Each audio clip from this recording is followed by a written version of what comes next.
Okay, so we are in the Mishneh Torah. This is January 15th, 2025. We're in the Mishneh Torah, Sefer Mada, Hilchot Avodah Zarah, Parak Zayin, Chapter 7. It is a positive mitzvah to eradicate idols, its accessory and everything for it, as it states. You shall thoroughly destroy all the places, as it states. For thus you must do to them, tear down their altars, etc. In Eretz Yisrael, it is a positive mitzvah to pursue it until it has been eradicated from all our land. But outside the land, we are not commanded to pursue it. Rather, in every place that we conquer, we are to eradicate idol worship found therein, as it states, and you shall obliterate their names from that place. In Eretz Yisrael, you are commanded to pursue them, but you are not commanded to pursue them outside the land.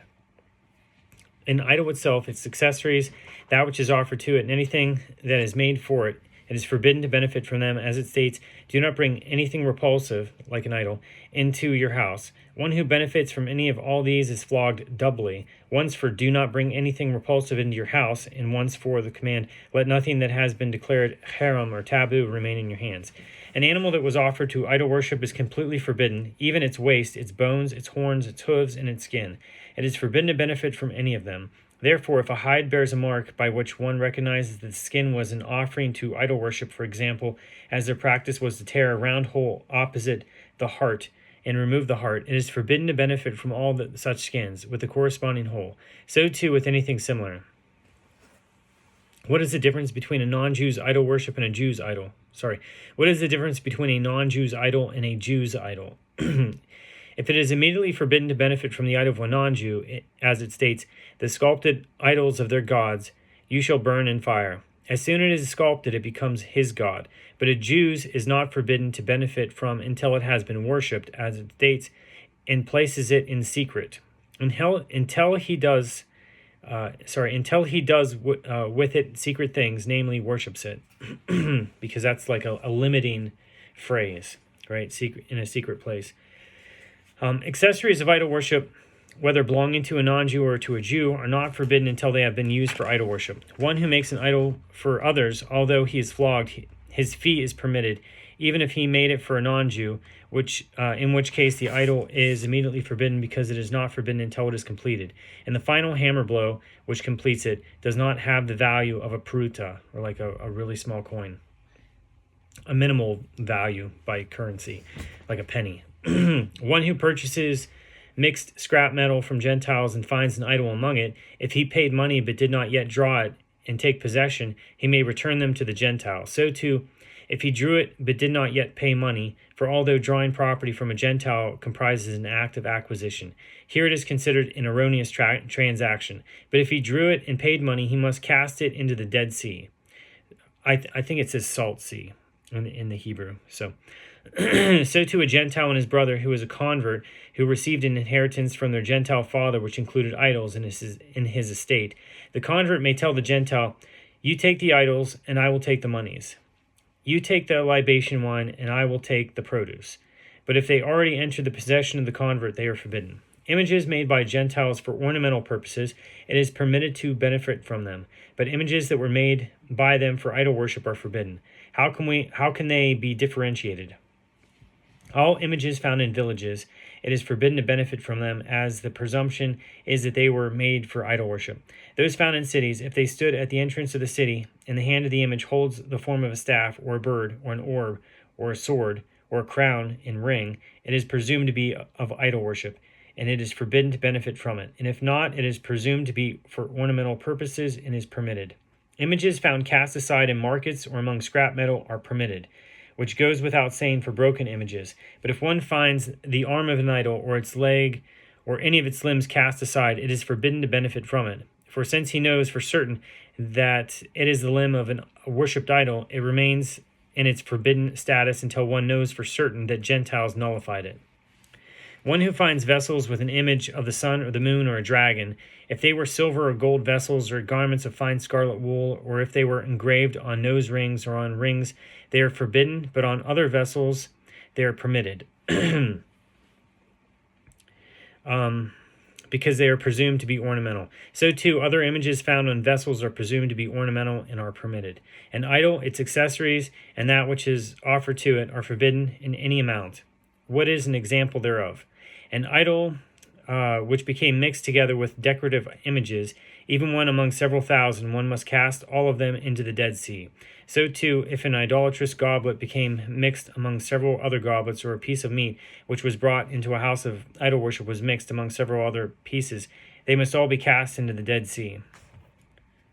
I just want to double check that it's...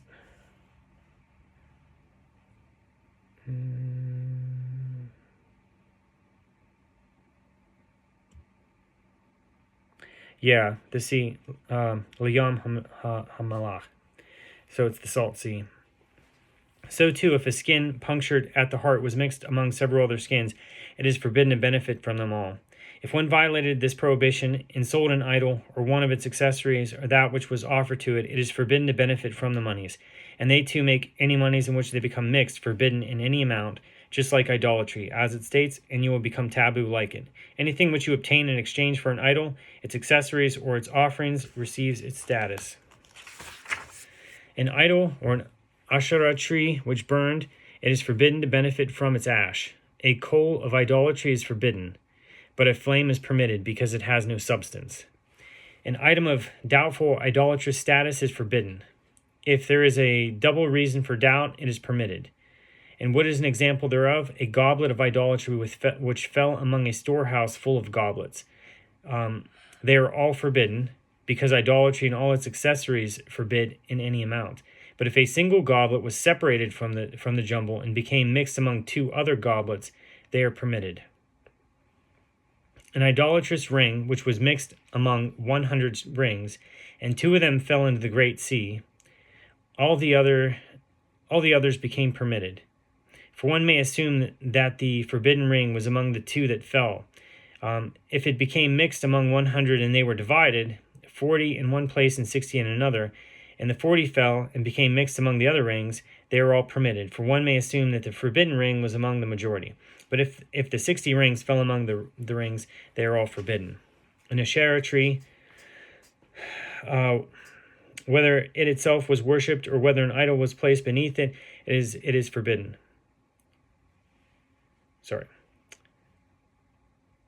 It is forbidden to sit in the shade of its trunk, but it is permitted to sit in the shade of its branches and foliage. Let me start over. An Asherah tree, whether it itself was worshipped or whether an idol was placed beneath it, it is forbidden to sit in the shade of its trunk, but it is permitted to sit. It is forbidden to sit in the shade of its trunk. But it is permitted to sit in the shade of its branches and foliage. If one has an alternate route, it is forbidden to pass beneath it. And if there is no other route, one should pass beneath it while running. Fledglings which nest in it, who no longer need their mother, are permitted, but eggs and hatchlings which need their mother are forbidden, as the Asherah tree is considered their base. The nest itself at the tree's peak is permitted, because the bird brings its twigs from another place. If one took wood from it, it is forbidden to benefit from it. If one heated an oven with it, it must be cooled, and afterward he should heat the oven with permitted wood and bake in it. If one baked bread in it without cooling it, it is forbidden to benefit from the bread. If the bread became mixed with others, the value of that bread must be cast into the Dead Sea, or the Salt Sea, so that he not benefit from it, and the rest of the loaves are permitted. If one took a stick to make a weaving shuttle from it and use it to weave a garment, it is forbidden to benefit from the garment. If it became mixed among other garments, he must cast the value of that garment into the Dead Sea, and the other garments are permitted. It is permitted to plant vegetables beneath it, whether in the hot season, when they require shade, or in the rainy season, for it is the forbidden shade of the Asherah tree with the permitted earth which cause these vegetables to sprout. Anything caused duly by something forbidden and something permissible is permitted in any case. Therefore a field which was fertilized with an idolatrous manure may be planted, and a cow which was fattened with idolatrous fodder may be eaten. So too regarding something similar.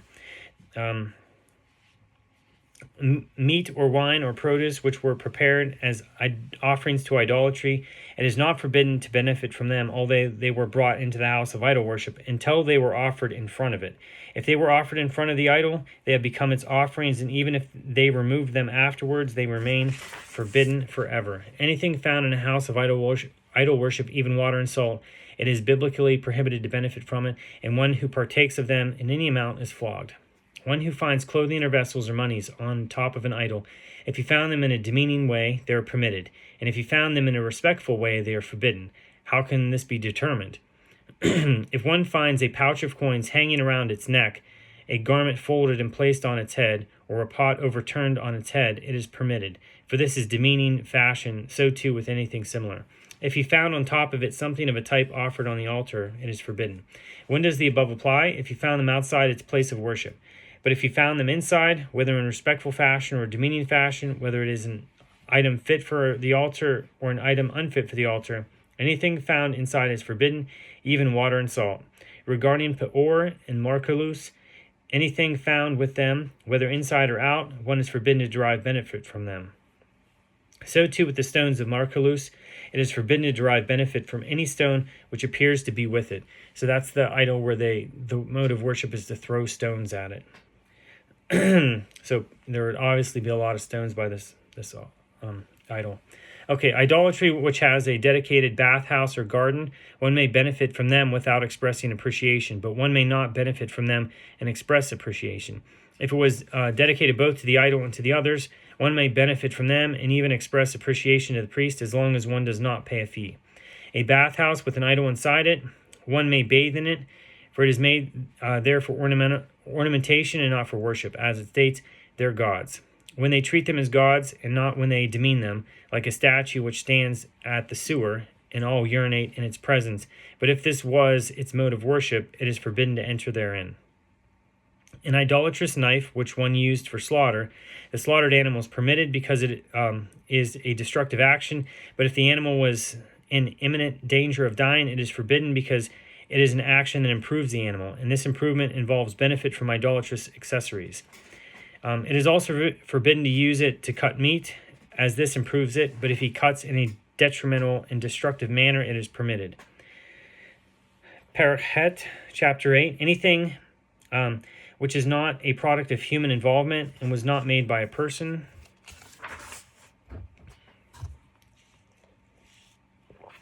If it was worshipped, it is permitted to benefit from it. Therefore, Gentiles who worship mountains or hills or trees which were originally planted for their fruit, or well springs whose flow is for public use, or an animal, it is permitted to benefit from these. And it is permitted to eat those fruits which were worshipped as they grew in that animal. It goes without saying that an animal that was set aside, but not yet used for idol worship, is permitted to be eaten, whether it was set aside to be worshipped or set aside to serve as an offering, it is permitted. When does the above apply? And the animal is not forbidden, when no action was performed with it for the sake of idol worship. But if any action at all was done with it, it has become forbidden. What is an example thereof? For example, if one slaughters one of its signs, the esophagus or trachea, for the sake of idolatry, if it was exchanged for an idol, it becomes forbidden and does the exchange of an exchange, because their status becomes like payment for an idol. And what does the above apply? To one's own animal. But if one slaughtered one's fellow animal for idolatry, exchanged it, it does not become forbidden, for one cannot forbid an object which is not his own. One who prostrates himself to the natural ground does not cause it to be forbidden. So like the earth, right? But if one digs pits, ditches, or caverns in it for the sake of idolatry, it becomes forbidden. Waters which were detached from their source by the waves, like if a wave hits something and breaks, and it's in the air. Waters which were detached from their source by the waves, and one prostrated himself to them, do not become forbidden. But if one took them by hand and prostrated himself to them, they become forbidden. Stones that tumble from a mountain and were worshipped in place are permitted, for they are not a product of human involvement. If a Jew erected a brick to prostrate himself to it, but did not actually prostrate himself to it, and then a Gentile came and prostrated himself to it, he has caused it to be prohibited to benefit from, for erecting it constitutes an action. So too, if one stood up an egg, and a non-Jew came and prostrated himself to it, he has caused it to become prohibited. If one cut a gourd or something similar, and prostrated himself to it, he has caused it to become prohibited. If one prostrated himself to half a gourd, while the other half is connected to it, it is prohibited out of doubt, for perhaps the other half is considered a handle of the half that was worshipped. A tree that was originally planted so that it be worshipped, it is prohibited to benefit from it, and that is the Asherah tree that is discussed in the Torah. If a tree was already planted and one chopped it down and sculpted it for the sake of idol worship, even if he bent a branch into the ground to take root anew, or grafted another branch onto the body of the tree and put it forth branches, he must cut down the branches, and it is forbidden to benefit from them, but the remainder of the tree is permitted. So too, if one bows to a tree, although the tree itself is not forbidden, any branches leave shoots and fruits, which it puts forth for as long as it is worshipped, are forbidden to be benefited from. A tree whose fruits are guarded by Gentiles, who say that they are set aside for the preparation of liquor for a house of a specific idol, for which they make liquor from, meaning that fruit, and drink it on the day of their festival, it is forbidden to benefit from the tree, because it can generally be assumed that it is an Asherah tree, and therefore they use its fruit this way, and this is the practice of the Asherah. A tree under which an idol was erected, as long as it is beneath it, it is forbidden to benefit from it. If the idol was removed from beneath it, it is permitted, for the tree itself has not been worshipped. A building built by a Gentile with intent from the onset that the building itself be worshipped, so too if one prostrates himself to an existing building, it is forbidden to benefit from it. If it was already built and he plastered it and painted it with frescoes for the sake of idolatry so that it has been completely renovated, one must remove those renovated parts, and it is forbidden to benefit from them, as he made them to be worshipped, but the remainder of the house is permitted. If he brought an idol into the building, for as long as it is there, it is forbidden to benefit from the building, but once he has removed it, the building is permitted. So too, if one quarried a stone intending from the outset to worship it, it is forbidden to benefit from it. If it already has been quarried, and he drew on it and painted frescoes on it so that it be worshipped, even if he drew and painted frescoes on the stone itself, and it goes without saying, if he had plastered it, he can remove that which was added, and is forbidden to benefit from it, since it was made with intent that it be worshipped. With the rest of the stone is permitted. A stone upon which an idol was erected is forbidden for as long as the idol sits upon it. Once he removes the idol, the stone is permitted. One whose home was adjacent to a field of idol worship and it collapsed, it is forbidden to rebuild it. What can he do? He can withdraw into his own property and build, and the remaining gap should be filled with thorns and refuse, so that he not provide more space to the house of idol worship. If the wall belonged to him and to the house of idol worship, it is judged in halves. It is permitted to benefit from his half, while the half belonging to idolatry is forbidden. Its stones, lumber, and the earth are all forbidden to benefit from. How must one destroy an idol and all things forbidden because of it, such as its accessories and items offered to it? He must grind it to dust and scatter it to the winds, and burn it and cast it into the Dead Sea. The Yam HaMelech.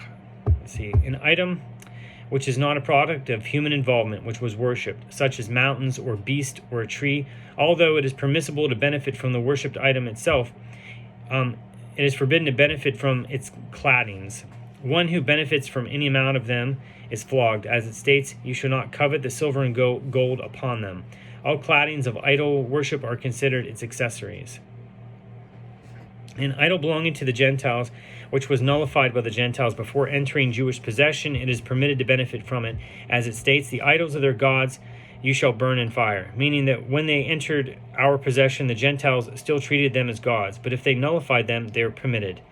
An idol belonging to a Jew can never be nullified. Even if it was owned in partnership with a Gentile, his nullification is of no bearing. Rather, it is forbidden to benefit from it forever, and it must be stored away. So too, an idol belonging to a Gentile that came into Jewish possession and was later nullified by the Gentile, his nullification is of no bearing. Rather, it is forbidden to benefit from it forever. A Jew cannot nullify idolatry even with the Gentile's permission.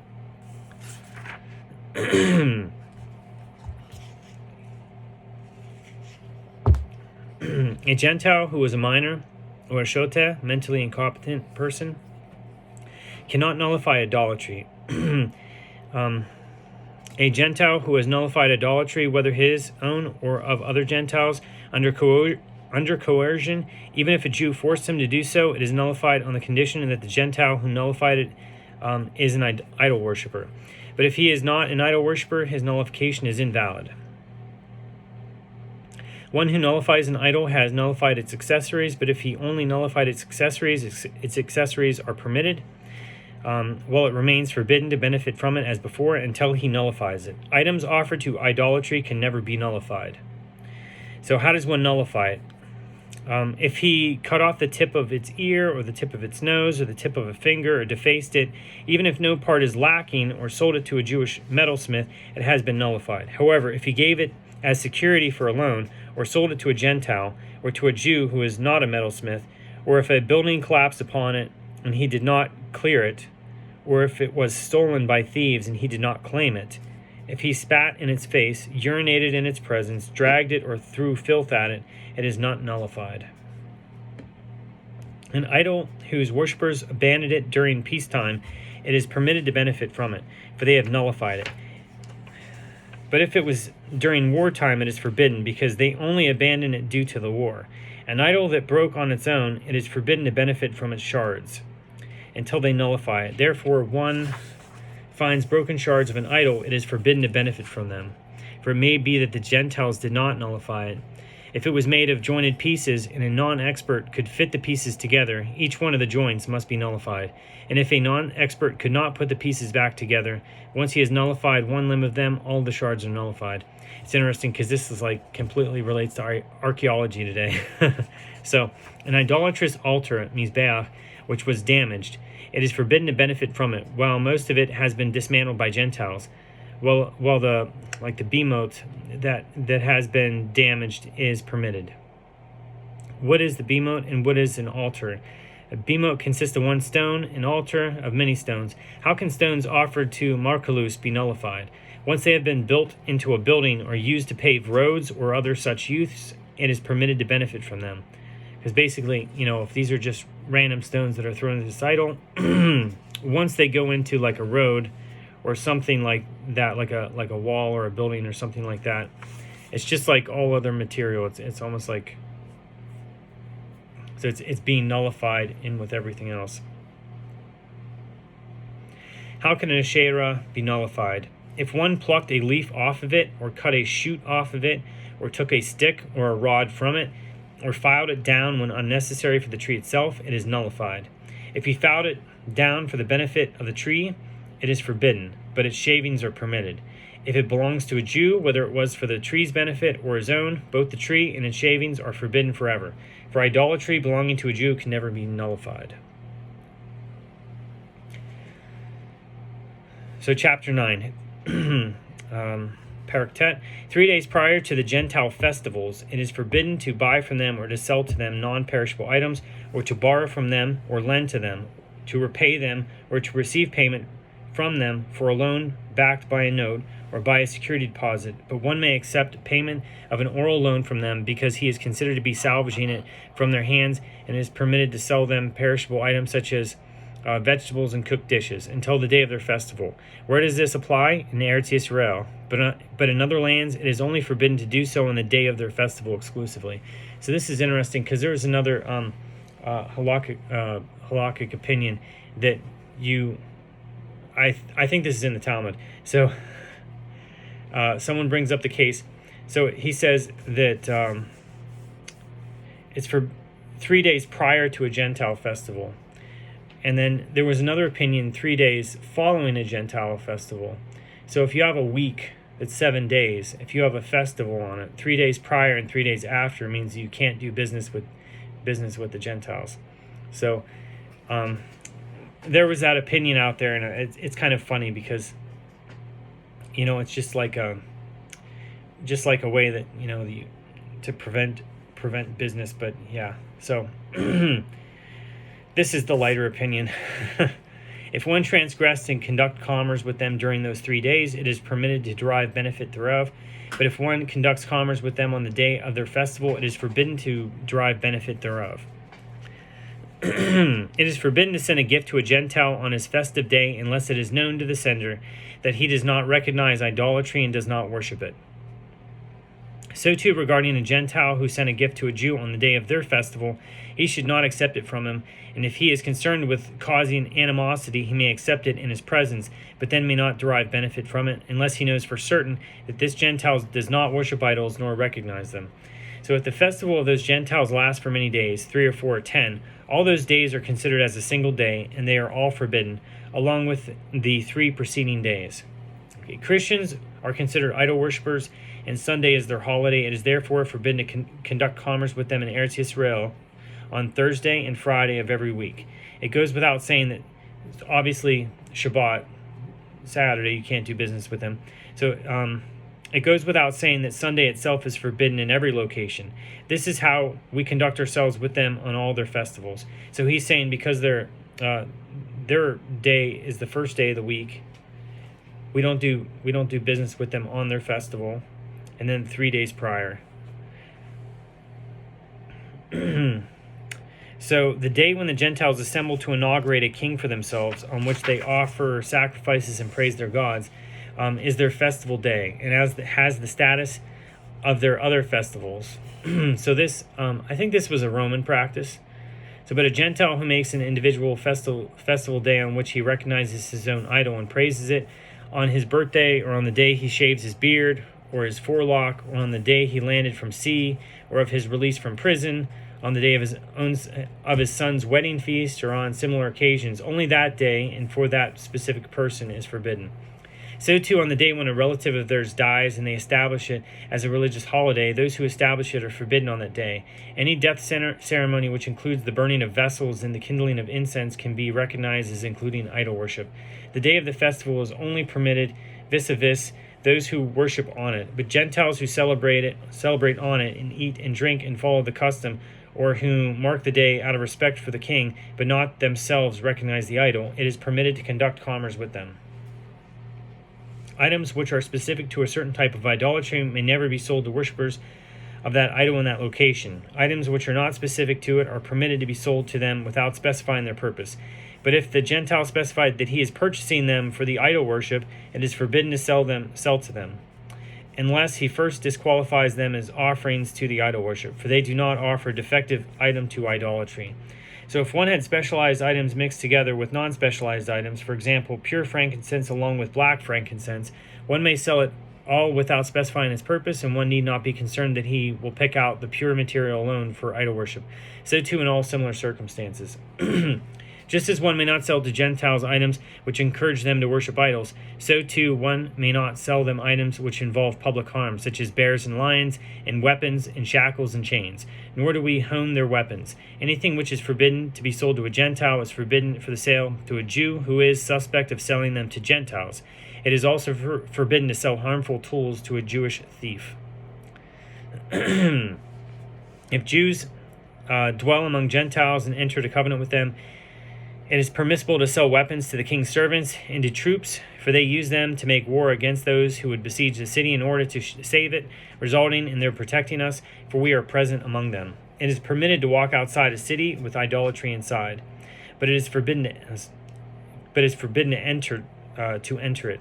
If there is idolatry outside it, it is permitted to enter the city. One who travels from place to place may not pass through a city which contains idol worship. When is this so? When it is the only road to that place, meaning his destination. But if there is another route there, and he happened to follow this one, it is permitted. It is forbidden to build, along with Gentiles, a dome inside which they erect an idol. But if one transgressed and built it, his wages are permitted. But one is permitted in the first place to build the hall or courtyard where that dome is located. A city with an idol within it, where some of its shops are decorated and others are not decorated, it is forbidden to benefit from the decorated shops or from anything inside them, because they are presumed to have been decorated for the sake of idolatry, while it is permitted to benefit from those that are not decorated. Shops belonging to idolatry, it is forbidden to rent them, because one brings benefit to idol worship. One who sells his house to idolatry, it is forbidden to derive benefit from the monies received, and he must cast them into the Dead Sea. If Gentiles coerced Jews to sell and took his house by force and erected an idol in it, the monies he received are permitted, and he may inscribe and register a title deed in their courts. It is forbidden to eulogize, accompanied by flutes belonging to idolatry. One may go to a Gentile fair and purchase animals, Gentile slaves and maidservants, houses, fields, and vineyards, and one may inscribe and register the deed in their courts, because he is considered to be salvaging from their hands. When does this apply? When one purchases from a homeowner who does not pay taxes. But if one purchases there from a merchant, it is forbidden, because he pays taxes, and the taxes go to idolatry. And the result is that this person brings benefit to idolatry. If one transgresses and purchased from a merchant, if he purchased an animal, he must remove its hooves from the ankle down. If he purchased clothing or tools, he must allow them to rot. If he purchased coins or metal tools, he must cast them into the Dead Sea. If he purchased slaves, he may not raise them up if they fall into a pit, but nor should he lower them into a pit. If a Gentile holds a feast in honor of his son or daughter, it is forbidden to benefit from his festive meal. Even for a Jew to eat and drink of his own food there is forbidden, since he has eaten it at a Gentile feast. From when is it forbidden to eat with him? Once he begins to involve himself with preparations of what is necessary for the meal, and throughout the days of the feast, and for 30 days following the feast. If he held another festive meal to celebrate the wedding, even after 30 days, it is forbidden until 12 months have passed. All of this keeping a distance is because of idol worship, as it states, and he will call you, and you will eat of his slaughter, and you will take of his daughters for your sons, and his daughters will stray after their gods, and cause your sons to go astray. A Jewish woman may not serve as a wet nurse for the son of a Gentile woman, because she is raising a son to idol worship, nor should she serve as a midwife for the Gentile woman. But she may serve as a midwife for a fee, to avoid animosity. The Gentile woman may serve as a midwife for a Jewish woman, and may serve as a wet nurse for her son, but only in the Jewish mother's premises, so that she not kill him. It's interesting. My wife is studying some of this stuff. She found out that the midwives in Europe, the Protestants would request the Jewish midwives, because the Catholic midwives, they were concerned that they would baptize their children into the Catholic Church. It is forbidden to engage in commerce with those on their way to a house of idol worship. As to those returning from there, it is permitted on the condition that they not be traveling in groups. For if they are in groups, they may intend to return. A Jew who travels to a house of idol worship while he is on the way, there it is permitted to engage in commerce with him, for perhaps he will change his mind, but upon his return it is forbidden. An apostate Jew, whether on his way there or on his return, it is forbidden. If a Jew travel to a Gentile fair, it is forbidden to conduct commerce with him on his return, out of concern that he may have sold them idolatry there, and it is forbidden to benefit from monies in a Jew's possession that were paid in exchange for idols. If they are in a Gentile's possession, they are permitted. This is why we may conduct commerce with a Gentile who returns from a house of idol worship, but we may not conduct commerce with a Jew who returns from a house of idol worship, nor with an apostate, neither when he travels there nor upon his return. So that's the end of chapter 9.